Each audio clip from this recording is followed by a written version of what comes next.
এটা হলো জিয়াউর রহমানের মাটি। এখানে এই মাটি, এই ঘরে জিয়াউর রহমানের জন্ম হয়েছিল।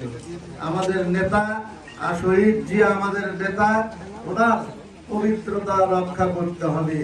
ওনার রক্তের যে পবিত্রতা আছে, সেই পবিত্রতা আমাদের সকলকেই রক্ষা করতে হবে।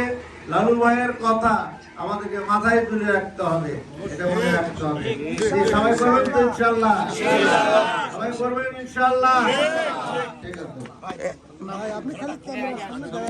আপনারা জেনেছেন, শুনেছেন এবং বুঝেছেন যে আমরা এই মেশিনগুলি আমাদের ভিপি সাইফুল ইসলামের উদ্যোগে আমরা এখানে নিয়ে এসেছি। এই এলাকায় 10 জন মহিলাকে আমরা দিব। আমাদের কেবল যাত্রা শুরু।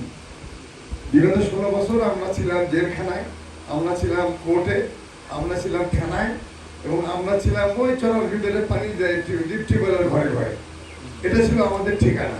তো এখন একটু 5 তারিখের পরে আমরা সুস্থি মতো আমরা একত্র হয়েছি। মামলাগুলো আমাদের একের পর এক নিষ্কৃতি হচ্ছে, এখন সব হয় নাই। এই অবস্থায় পকেট তো আগেই খালি।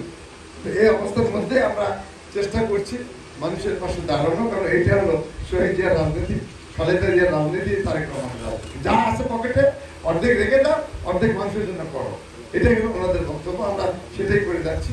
দোয়া করবেন যাতে আরো এটা বিভিন্ন গুণে 10 গুণ 100 গুণ বেশি হয়ে যেন আমরা মানুষের সেবা এইভাবে আমরা সবাই করতে পারি, সেই দোয়া করতে।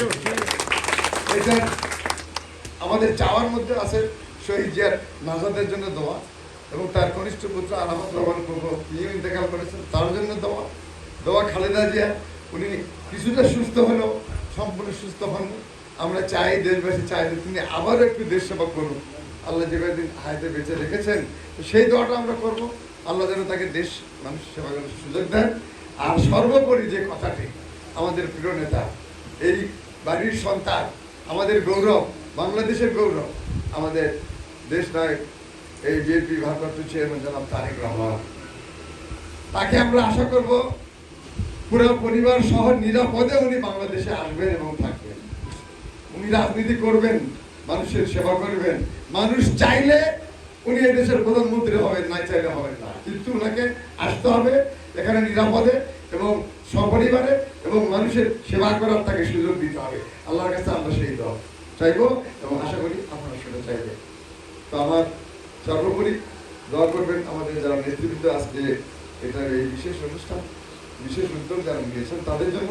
আল্লাহ যেন তাদেরকে আরো হাত শক্তিশালী করে বারবার যেন এরকম তারা গণমুখী এবং বেকার মানুষের জন্য তারা কর্মসূচি দিতে পারে। আমরা সবাই তাদের জন্য দোয়া করব এবং আমরা নিজেদের জন্য দোয়া করব। আরেকটি কথা আছে, এটি একটি ভিন্ন কথা, সেটি হলো এই শহীদ জিয়ার পিতৃভূমি হলো এই বাগবাড়ির মাটি। এর পবিত্রতা রক্ষা করার দায়িত্ব এখানকার স্থানীয় বিএনপি, ছাত্র দল, যুব দল, অঙ্গ দল সবারই আছে। আওয়ামী লীগের কোন দোষর, শেখ হাসিনার কোন দোষর, সরাসরি দোষর যদি এই বাড়িতে প্রবেশ করে, এই বাড়ির মান সম্মান থাকে না। মানে তাকে ছুরি মারা হয়, এটাকে যে কোনো মূল্যে প্রোটেকশন দিতে হবে, ঠেকাতে হবে। যদি কেউ না পারে, আমি কিন্তু মরার আগে দিন বন্ধ করে যাবো, পারবো কতদূর জানি না। অতীতে যা করেছে তার দ্বিগুণ প্রেসারে আরো আরো ডবল স্পিডে করার চেষ্টা করবো। আমি কিন্তু সেই লোক। আজকে অনুরোধ এবং আহ্বান থাকবে, মিসিরুন্নেসা পরিবার, কলি মাহমুদ পাইকারের পরিবারে যদি কেউ এখানে থাকেন, আপনাদের নাতি শহীদ রাষ্ট্রপতি জিয়াউর রহমান, ইতিহাস ভুলবেন না। কলি মাহমুদ পাইকারের নাতি হলো শহীদ রাষ্ট্রপতি জিয়াউর রহমান, মিসিরুন্নেসার নাতি শহীদ রাষ্ট্রপতি জিয়াউর রহমান, তার বংশে সবাইকে আমি আহ্বান জানাবো। কোন দালাল, আওয়ামী লীগের দালাল, যুবলীগের দালাল যেন এই বাড়িতে প্রবেশ করতে না পারে, তার দায়িত্ব আপনাদের। কেউ না পারলে বিএনপি করবে, কেউ না পারলে আমি একা করব, জান দিতে পারি করবো, কিন্তু কিছুতেই ঢুকতে দেব না। এটা নতুন আশা করি সবাই মনে রাখবেন। সবাইকে ধন্যবাদ। আসসালামু আলাইকুম।